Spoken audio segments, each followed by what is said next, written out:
आप देख रहे हैं खिलाड़ी नंबर 1 सीएनबीसी आवाज पर। चलिए अब वक्त हो चुका है हिंदुस्तान जिंक के मैनेजमेंट से बातचीत करने की। देखिए, कंपनी के बोर्ड ने राजस्थान में 12,000 करोड़ के निवेश को मंजूरी दी है। साथ ही कंपनी उदयपुर में नया जिंक प्लांट भी लाएगी और इसी पर ज्यादा बातचीत के लिए हमारे साथ जुड़ रहे हैं हिंदुस्तान जिंक के सीईओ और whole time director Arun Mishra ji. Arun ji, बहुत स्वागत है सीएनबीसी आवाज पर। सुप्रभात सर।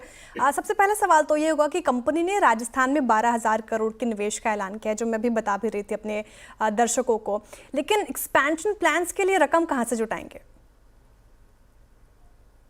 कर सकते हैं इंटरनल एक्रूवल एंड डेट। हमारे इंटरनल एक्रूवल ये देखिए 3 से 4 साल के अंदर खर्चा होगा।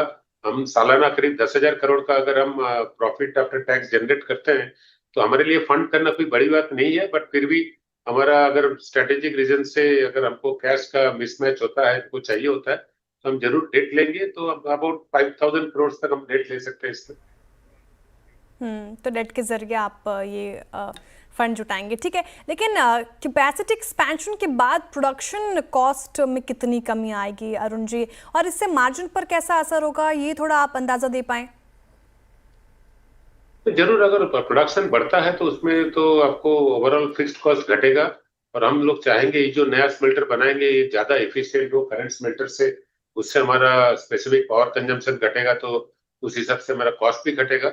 हम लोग ऑलरेडी कोशिश कर रहे हैं जितना $1,000 का आसपास जा सके, तो वी विल भी $1,000 से थोड़ा कम ही रखने का कोशिश करेंगे ये कैपेसिटी के बाद, एक्सपेंशन के बाद। अच्छा, ठीक है। अच्छा, कंपनी एशिया का पहला low carbon zinc brand EcoZen launch कर चुकी है। क्या नया स्मेल्टर भी रिन्यूएबल पावर बेस्ड होगा, और क्या ये ईएसजी लिंक्ड फाइनेंसिंग का भी इस्तेमाल किया जाएगा इसमें? इस पर थोड़ा राय जानना चाहूंगी आपसे मैं।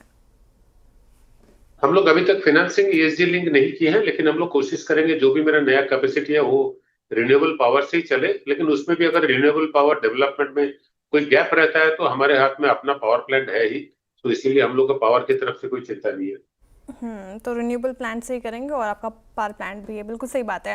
लेकिन अरुण जी, 250 केटीपीए जिंक प्रोडक्शन से क्या ग्लोबल मार्केट में मार्केट शेयर बढ़ाने का आपका प्लान है, या पूरा आप डोमेस्टिक डिमांड के लिए ही इस्तेमाल करेंगे इसको? नहीं, हिंदुस्तान जिंक बराबर ही प्योर पहले 80% अपना प्रोडक्ट डोमेस्टिक मार्केट में बेचता है, तो हम लोग कोशिश करेंगे डोमेस्टिक मार्केट में जो स्टील का ग्रोथ होने वाला है इंडिया में उसको हम लोग पकड़ रखें। इसके अलावा जो एक्सपोर्ट मार्केट है, हाँ जरूर कुछ तो बढ़ेगा। बट उसके लिए भी हमारे जो कॉस्ट स्ट्रक्चर है वो इतना कम है कि हम लोग कोई भी जियोग्राफी में जा करके एक्सपोर्ट करके अच्छा खासा मुनाफा कमा सकते हैं। ठीक है, तो पहले फोकस डोमेस्टिक डिमांड पर ही रहेगा। अरुण जी, वेदांता ने कारोबार रीस्ट्रक्चरिंग का ऐलान किया है। क्या हिंदुस्तान जिंक में भी कॉर्पोरेट रीस्ट्रक्चरिंग या डीमर्जर की कोई आप प्लानिंग कर रहे हैं, योजना है यहाँ पर?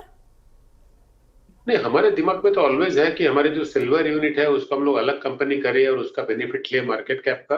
बट क्योंकि हमारे मार्केट कैप अभी काफी अच्छा है, हम लोग अभी एक्सपेंशन का काम में बिजी हैं, वेदांता का डीमर्जर पैरेलली होना है, तो अभी हम लोग उसमें दे पा रहे हैं। हम लोग पहले अपने एक्सपेंशन के काम कर लेते हैं, फिर आगे देखेंगे कॉर्पोरेट रिस्ट्रक्चरिंग में क्या होता है।